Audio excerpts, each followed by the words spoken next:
Cakap berkenaan sesuatu yang telah pun dibaca tadi berkaitan dengan Muktamar Tahunan PAS ke-61 bagi pemilihan kepemimpinan PAS untuk 2015 hingga 2017 yang akan berlangsung bermula 4 hingga 6 Jun ini. Jadi kita akan bertanyakan dengan Profesor Dr. Muhammad Fuad Mat Jali, penganalisis geopolitik UKM yang sudah pun berada di talian. Assalamualaikum Prof. Waalaikumsalam. Baiklah Prof, kita terus pada soalan kita berkaitan dengan Muktamar Tahunan PAS kali ini Prof ya.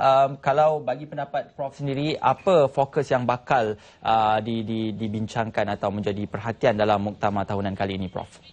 Saya rasa yang paling pokok yang dibincangkan ialah ke mana hala tuju PAS selepas pasca Rehamli Aziz iaitu kita lihat beberapa perkara yang menarik dan malahan ini satu muktamar yang paling sejarah di mana kita lihat Presiden parti itu mendapat cabaran cukup sengit malahan kita lihat juga perwakilan kali ini amat penting untuk membawa ataupun ke mana PAS itu nak dibawa menjelang PRU14 atau seterusnya.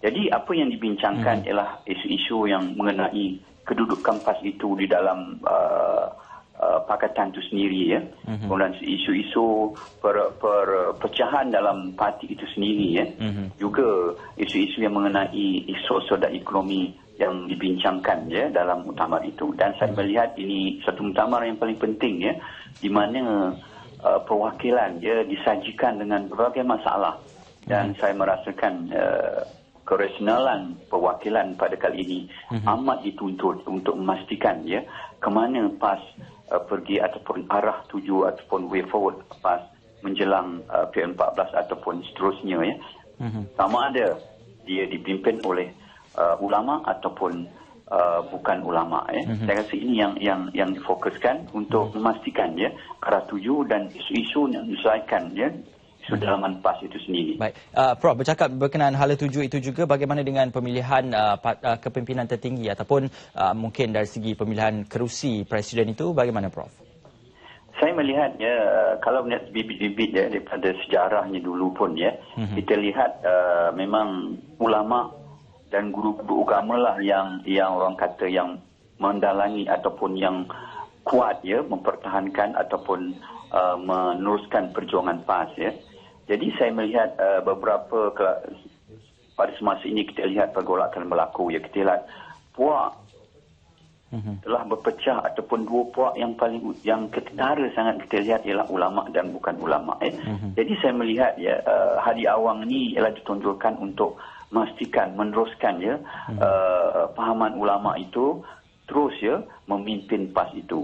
Jadi kalau kita lihat pergolakan beberapa bulan kebelakang ini, kita lihat ramai di kalangan perwakilan, contohnya pemuda sendiri, pemuda PAS mereka condong ataupun lebih mengarah kepada untuk PAS ini terus diterajui oleh ulama Begitu juga kita lihat beberapa tokoh dalam pemilihan peringkat cawangan yang tumbang di mana kita lihat beberapa tokoh ulama mengalahkan tokoh-tokoh yang hebat atau tokoh yang bukan ulama, contohnya di Perak di Johor beberapa tempat. Jadi menunjukkan kebangkitan suara anak muda, suara perwakilan pada kali ini mahukan ataupun hendakkan Hadi Awang meneruskan perjuangan atau memimpin PAS ini supaya ulama tetap meneruskan perjuangan dan untuk memastikan matlamat yang sentiasa didukung oleh PAS ini sejak ditubuhkan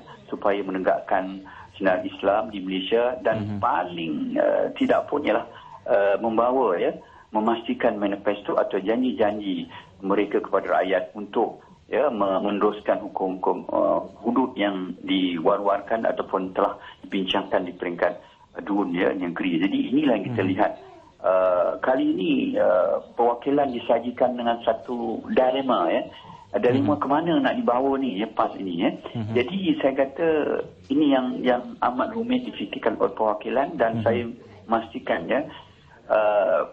perwakilan itu kena rasional, bijak memilih ke mana nak dibawa. Adakah nak meneruskan tradisinya ulama ataupun nak melihat bahawa PAS ini didalangi ataupun dipimpin oleh bukan ulama. Maknanya yang liberal bentuknya yang moden bentuknya, yang kemungkinan matlamat ataupun apa yang diceritakan oleh PAS ini mungkin akan menjadi, orang kata, bukan hancur, menjadi cair. Adakah ini dikendaki oleh pemimpin PAS ataupun perwakilan PAS itu? Jadi saya melihatkan memang mereka akan melihat bahawa untuk memastikan ulama itu terus menajui, dan saya merasakan banyak kajian pun melihat bahawa Hadi Awang ini akan menang dalam pemilihan kali ini.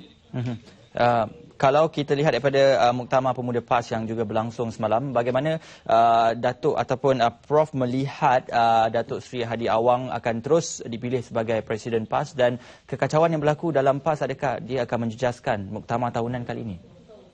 Saya melihat ini isu dalaman parti dan saya merasakan pada muktamar ini benda ini akan diselesaikan Jadi kalau sekiranya pemuda memang kita lihat memang amat menyokong kepada pucuk pimpinan Hadi Awang, malahan tomahan-tomahan, kritikan daripada rakan mereka iaitu DET disanggah begitu rupa, disanggah sekuat-kuatnya oleh malahan majoriti daripada pemuda PAS marah ataupun mengatakan sepatutnya benda-benda tidak dilemparkan kepada presiden mereka. Jadi saya melihatkan kemarahan ini kegusaran dan pertelingkahan di dalam PAS dengan Pakatan Rakyat contohnya sudah tentu memberi impak kepada sentimen dan pemikiran dan hala tuju perwakilan kali ini. Sama ada mereka mahu meneruskan, contohnya pemuda, meneruskan mereka bersama dengan Pakatan Rakyat, tetapi mereka sentiasa dikritik oleh kerana hududnya, ataupun saja dicerca, ataupun mereka bersendirian untuk memastikan bahawa PAS terus berjuang untuk memastikan hudud itu berjaya. Jadi ini yang kita lihat, yang dibaca ataupun sentimen pemuda untuk memastikan isu ini selesai selepas muktamar ini dan memastikan rakan dalam Pakatan Rakyat itu mengurangkan kritikan-kritikan terhadap PAS itu sendiri. Jadi inilah hasrat yang diinginkan oleh pemuda, bahawa mereka berhasrat untuk memastikan landasan ataupun matlamat PAS itu terus didokongi menjelang setahun, 2 tahun dan seterusnya untuk dipimpin oleh yang hasrat mereka. Kalau kita baca dalam kajian juga dalam muktamar mereka mahukan terus di bawah pimpinan seorang ulama. Baik, terima kasih diucapkan pada Profesor Dr. Muhammad Fuad Mat Jali, penganalisis geopolitik UKM berkaitan dengan Muktamar tahunan PAS ke-6.